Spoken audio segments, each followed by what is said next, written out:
आज चार चौपड़ी जो पढ़ लिया और धंधा वंधा में फेल हो गया तो राजनीति करने लगा, वो कृष्ण का विरोध कर रहा है, वो राम का विरोध कर रहा है, वो देवताओं का विरोध कर रहा है। अपनी एक नई विचारधारा, कार्ल मार्क्स क्या है पता नहीं है, मार्क्स का चिंतन क्या है पता नहीं है, और राजनीति कर रहा है।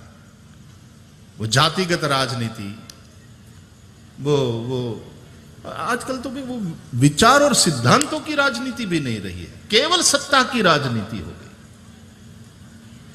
राजनीति तो जरूरी है, बिना राजनीति के तो चल नहीं सकता। राजनीति ये एक अनिवार्य अनिष्ट है।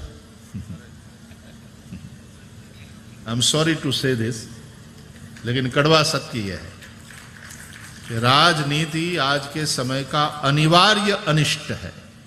You can not avoid it, face करना ही होगा, स्वीकार करना ही पड़ेगा।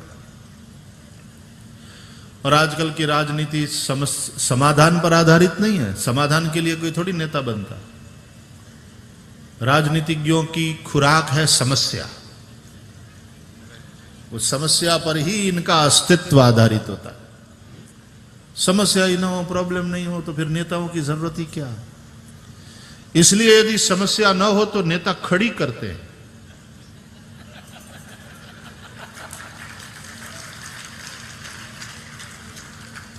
ताकि उनकी आवश्यकता, उनकी जरूरत बनी रहे। और यह कड़वा सच है, नॉन इश्यूज को इश्यू बना देते हैं। यह कोई राजनेताओं से सीखे, एक एक नॉन इश्यू को कैसे इश्यू बना देना। और चुनावों में जिन मुद्दों पर चर्चा होनी चाहिए कोई नहीं करता, केवल आक्षेपबाजी। संसद में जिन मुद्दों पर चर्चा होनी चाहिए, जिसके लिए हम लोगों ने, प्रजा ने, जनता ने तुमको चुन करके वहां भेजा है, उस पर चर्चा ही नहीं, चलती नहीं संसद। चर्चा क्या हो? क्या प्रजातंत्र को हमने बना दिया है। हमें गौरव है कि भारत में, इस देश में प्रजातंत्र मरा नहीं है, लेकिन चिंता इस बात की है कि बीमार तो चल रहा है। मरा नहीं है प्रजातंत्र, उसका गौरव है, लेकिन बीमार चल रहा है। इस बात की चिंता तो भारत के प्रत्येक नागरिक को करना पड़ेगा। व्यासपीठ को भी वो चिंता है। मुद्दों आधारित राजनीति नहीं हो रही है, सिद्धांतों की राजनीति नहीं हो रही है, विचारों की लड़ाई नहीं हो रही है।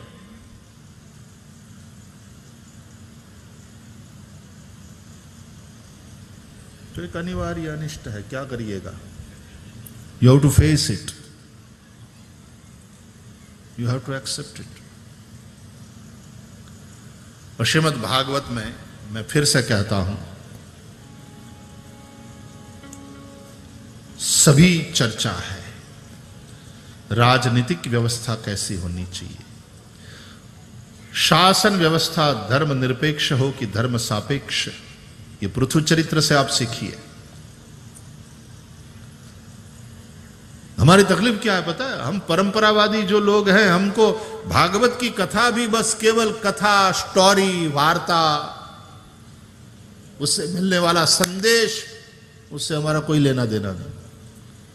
और श्रोताओं का उससे लेना देना है कि नहीं, उससे वक्ता का भी कोई लेना देना नहीं। उसका लेना देना अपनी दक्षिणा से। तो हमने कथा की भी क्या दशा कर रखी है।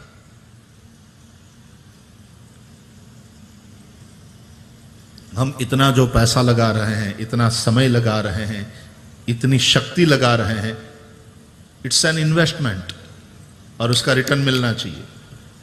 और मैं समझता हूं कि भागवत का संदेश यदि हम ठीक से पकड़ें, और यदि 4-5 जागृत लोग भी पकड़ लें, जो समाज के ऊपर कुछ प्रभाव रखने वाले लोग हैं, वे यदि ठीक से इस संदेश को पकड़ लें, तो कभी भारत का फिर से ऐसा सूरज निकलेगा पूरे विश्व में। ये कथाएं केवल पितरों के मोक्ष के लिए मत सुनो। भागवत का आयोजन केवल पितरों के मोक्ष के लिए मत करो। और वो भी किसी पंडित जी ने कह दिया कि तुमको पितृदोष है, तुम्हारे पितर भागवत मांग रहे हैं। और कभी कभी तो हकीकत है ये, मुझे माफ करें, लेकिन और कोई काम नहीं था तो इसलिए पितर दोष निकाल दिया कि आजकल फ्री हूं, एक भागवत हो जाए। आजकल फ्री हूं तो कह दिया तुमको शनि परेशान कर रहा है, शनि के जप की जरूरत है। धर्म व्यापार बन जाता है।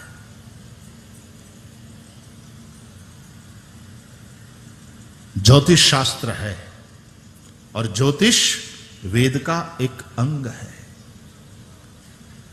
ज्योतिष को न मानना, वेद को न मानना, वेद को नकारना है। ज्योतिष वेद भगवान के नेत्र हैं, आंख है।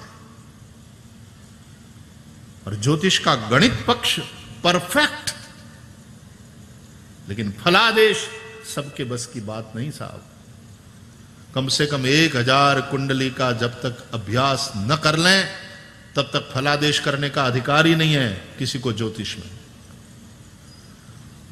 और केवल अपना पेट भरने के लिए यदि ज्योतिष का उपयोग करेगा, कथा का उपयोग करेगा, तो ज्योतिष की भी महिमा कम हो जाएगी, कथा की भी महिमा कम हो जाएगी। व्यास जी ने लिखा है उस जमाने में, भागवत के महात्म्य में है, विप्रैर भागवती वार्ता गेहे गेहे जने जने कारिता कण लोभेन कथा सारस ततो गतः।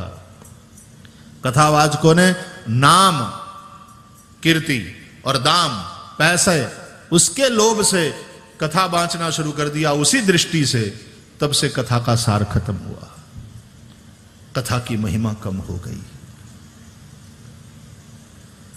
भैया ये कोई कर्म कांड नहीं है, ये केवल पुण्य कमाकर कोई विमान लेने आएगा और तुमको 7वें आसमान में ले जाएगा जहां परमात्मा बसता है, ये बात नहीं। कथा तो तुम्हारे जीवन से जुड़ी हुई है।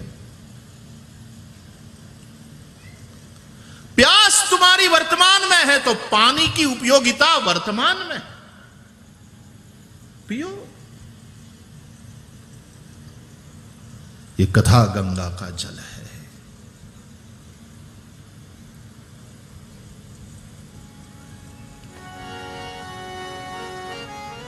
तो चाहे आस्तिक हो चाहे नास्तिक हो, धर्म तो मानना पड़ेगा। ईश्वर को चाहे मानो न मानो, धर्म को तो मानना पड़ेगा। धर्मेण हीना पशुभिः समाना। हमारे यहां कई धर्म ऐसे हैं जो ईश्वर को नहीं मान। बुद्धिज्म में ईश्वर कहां है? बौद्ध धर्म में ईश्वर है ही नहीं। जैनिज्म में ईश्वर कहां है? जैनिज्म में आत्मा है, आत्मा का स्वीकार है और आत्मा के मोक्ष की बात है, परमात्मा की कोई बात नहीं।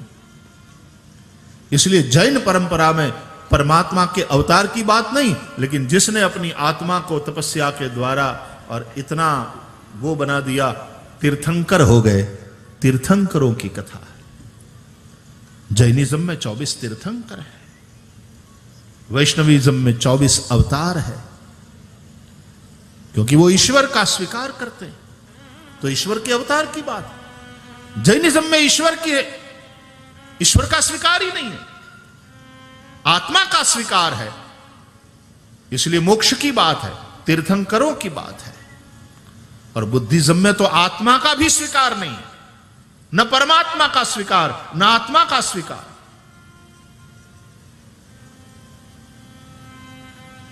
इस कायनात के साथ जुड़ करके कैसे रहना चाहिए? सद्भाव पूर्वक, करुणा के साथ। यह बुद्धिज्म सिखाता है। इसलिए भगवान बुद्ध के विचार आजकल के बौद्धिकों को बहुत अट्रैक्ट करते हैं। वास्तविक धरातल पर बुद्ध के विचार बहुत खरे मालूम पड़ते हैं। उसमें कोई काल्पनिक बात नहीं है,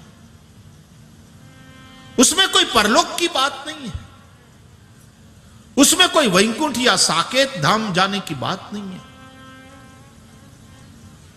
निर्वाण की बात है। जैनिज्म मोक्ष की बात करता है, बुद्धिज्म निर्वाण की बात करता है।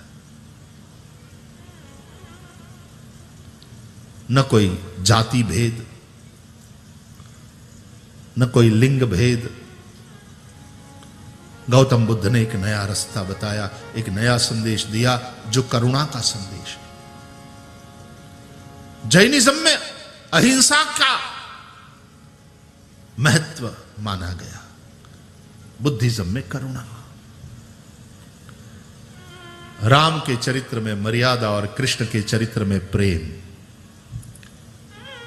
इन सभी के जीवन को एक एक शब्द में यदि कहना हो तो कृष्ण माने प्रेम, राम को एक शब्द में कहना हो तो मर्यादा, महावीर को एक शब्द में बोलना हो तो अहिंसा, बुद्ध को एक शब्द में कहना हो तो करुणा।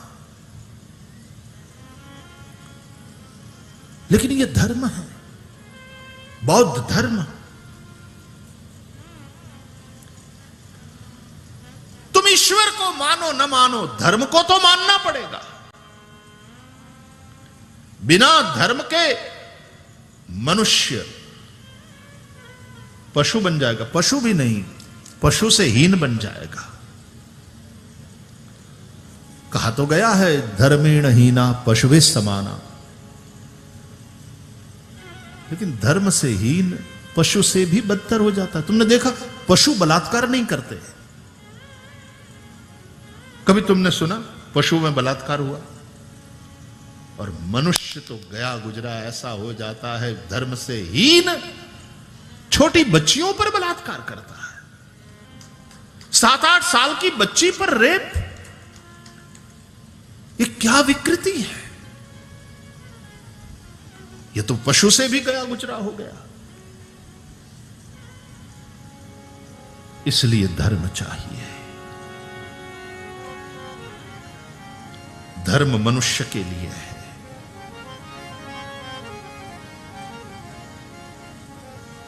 तो कई धर्म है जो ईश्वर को नहीं मानते, लेकिन धर्म तो है। तुम अपनी भूमिका के अनुसार किसी भी पंथ पर चल दो, पंथ निरपेक्षता शासन माने, लेकिन धर्म निरपेक्ष समाज पतन की ओर जाएगा।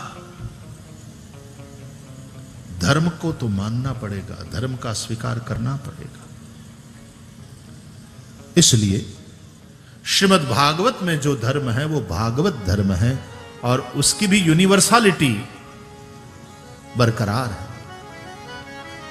तो केवल ये वैष्णवों के लिए नहीं है, केवल सनातन धर्मावलंबियों के लिए ही नहीं है, केवल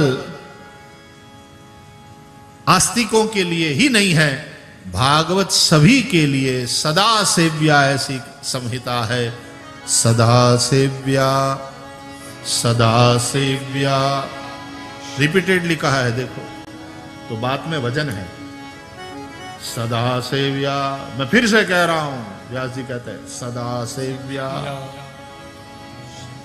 श्रीमद् भागवती कथा। कम्युनिस्टों के लिए भी खुराक है, जैसा मैंने कहा, बौद्धों के लिए भी है, जैनों के लिए भी है, सभी के लिए। आप इन ग्रंथों को पढ़िए, आप गीता को पढ़िए, एक भी जगह हिंदू शब्द लिखा हुआ नहीं मिलता। गीता में एक भी शब्द हिंदू ऐसा मिले, गीता फेंक देना। और इसका तात्पर्य यही है कि गीता केवल हिंदू के लिए नहीं है, गीता संपूर्ण मानव जाति के लिए है। Gita belongs to humanity at large. Gita सबके कल्याण का मार्ग प्रशस्त करती है, कोई भेद नहीं करती, कास्ट, क्रीड, कलर, कोई भेद नहीं। ऐसी यह भागवती कथा। तुम ईश्वर से जुड़े हो तो तुम भक्त हो, और तुम कायनात से जुड़े हो, अस्तित्व से जुड़े हो,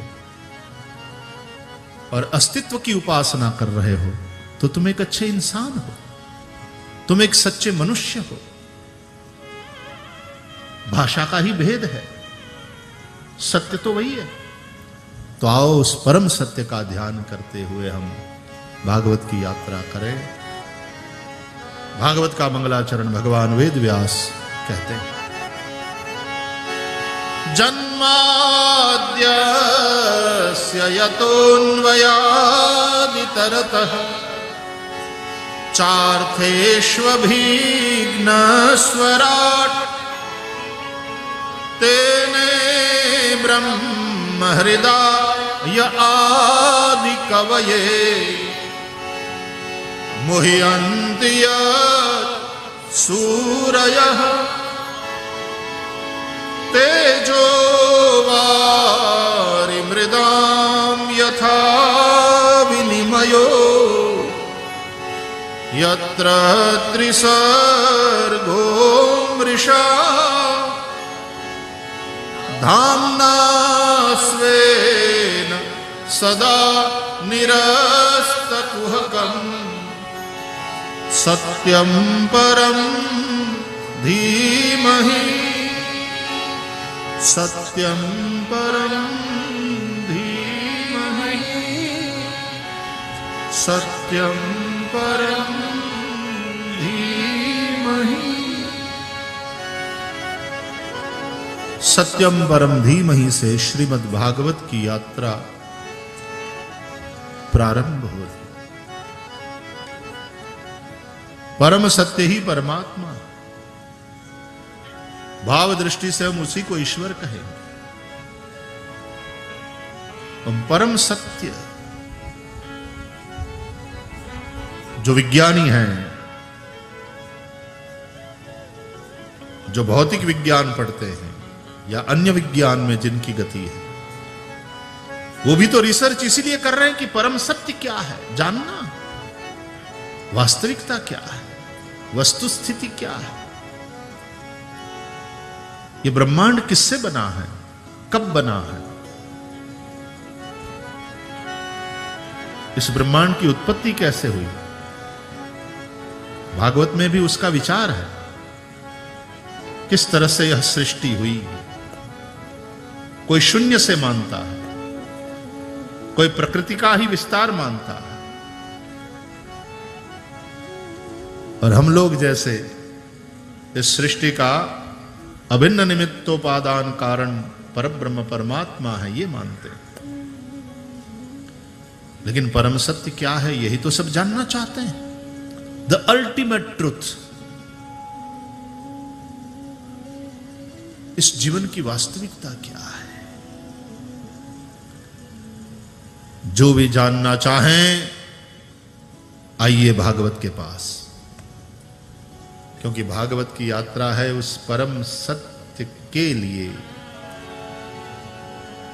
उस परम सत्य को ही ध्यान में रखते हुए अब हम चले थे पोरबंदर से, तो सागवाड़ा को ध्यान में रखकर चले थे।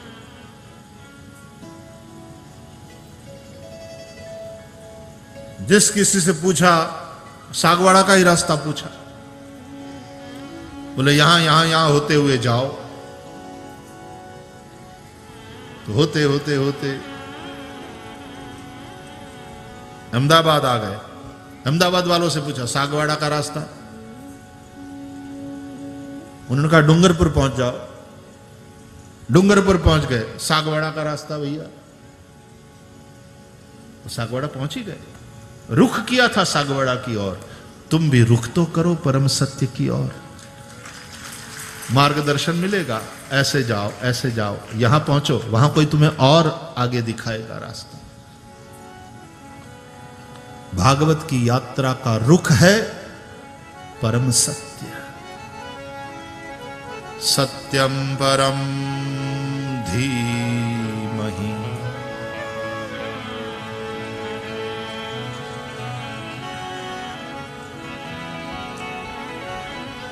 वह परम सत्य कौन है, कैसा है?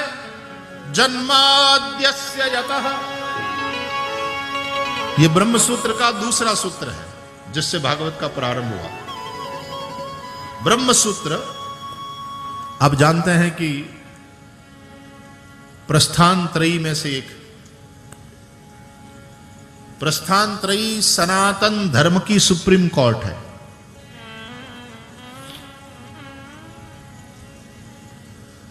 इसलिए जो भी आचार्य हुए उन्होंने अपने अपने मत को पुष्ट करने के लिए प्रस्थान त्रयी का आधार लिया।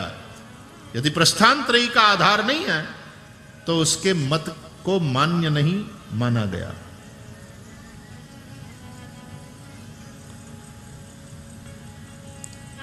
वेद उपनिषद, उपनिषद, गीता, ब्रह्म सूत्र। तो ब्रह्म सूत्र का पहला सूत्र है अथातो ब्रह्म जिज्ञासा। दूसरा सूत्र जन्माद्यस्य यतः। तीसरा सूत्र शास्त्र योनित्वात्। इसलिए इस तरह आगे बढ़ती है यात्रा। ये सूत्र ग्रंथ बड़े प्यारे। सूत्र का अर्थ, सूत्र क्या है उसका एक श्लोक है जिसमें सूत्र की व्याख्या है। अल्पाक्षरम असंदिग्धम सारवत विश्वतो मुखम।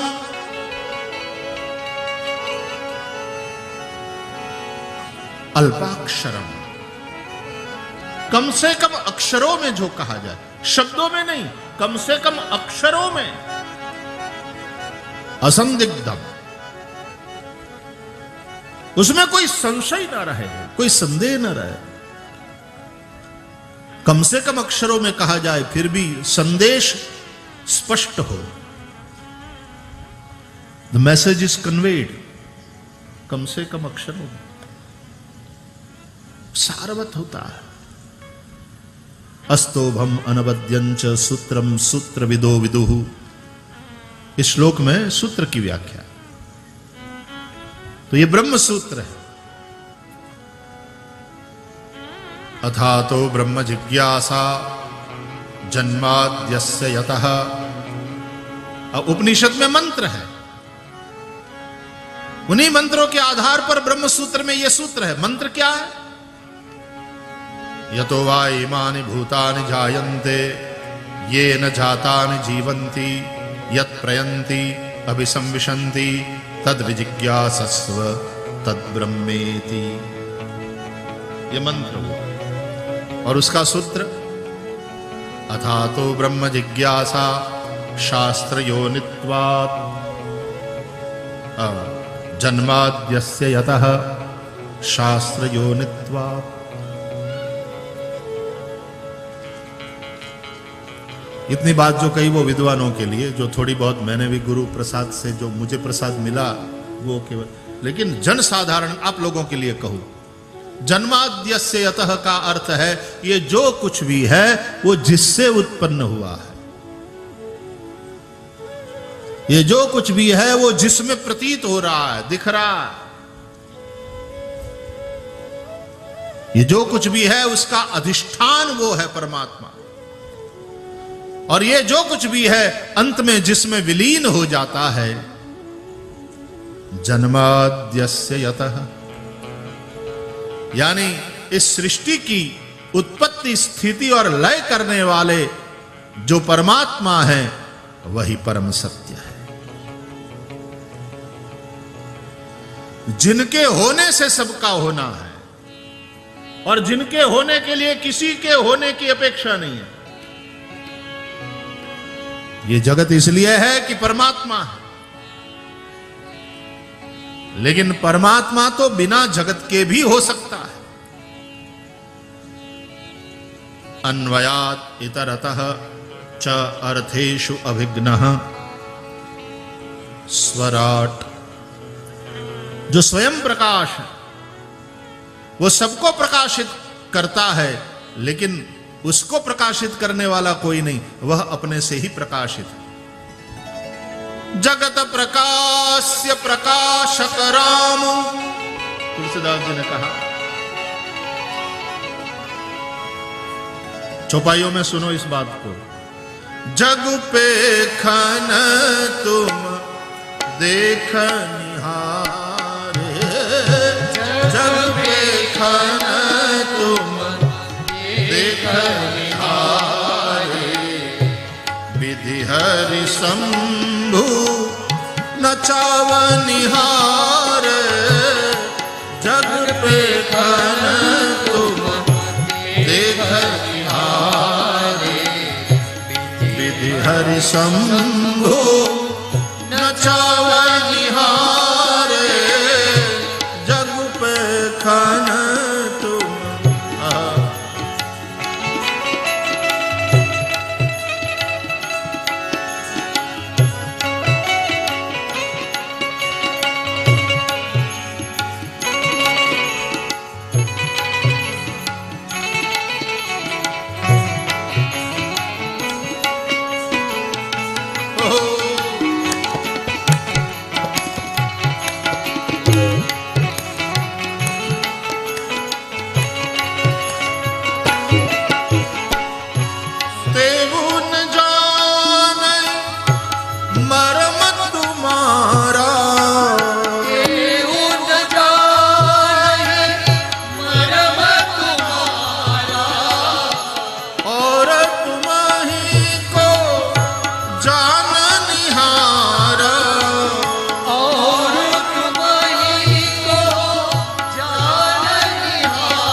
जनाइयो सोई जानी देहु जनाई, जानत तुम